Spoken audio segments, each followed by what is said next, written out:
अहम ज़ियारत करवाता हूँ बाहर जाके। फ़र्स्ट टाइम आपने सुनी होगी और फर्स्ट टाइम आप उस ज़ियारत को करेंगे। मस्जिद नबवी में आप आए होंगे, अल्लाह ताला ने आपको मौका दिया होगा, लेकिन अभी जो ज़ियारत करवाने वाला हूँ ये आप फर्स्ट टाइम उसको करेंगे। ये है आप सल्लम के वालिद हज़रत अब्दुल्लाह बिन अब्दुल मुत्तलिब की कब्र, जो मस्जिद नबवी के किस हिस्से में है, कहाँ पर है, मैं उस जगह की निशानदही करूँगा। और जब आप नेक्स्ट आएँ तो उस जगह की भी ज़ियारत लाज़मी कीजिएगा। बहुत अहम ज़ियारत है ये। अभी मैं अंदर बैठा हूँ, मैं बाहर निकलता हूँ मस्जिद नबवी।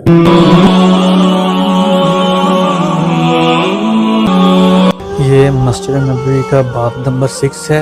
बाब सलाम से आप राइट मुड़ेंगे तो साथ में बाब कुबा आ जाएगा। बाब कुबा से आप चलते आइए तो कॉर्नर पे ये बाब आएगा और इसके ऊपर जो है साथ में इसके मीनार हैं। ये देखें, ये साथ में इसके मीनार है और ये सामने बिल्कुल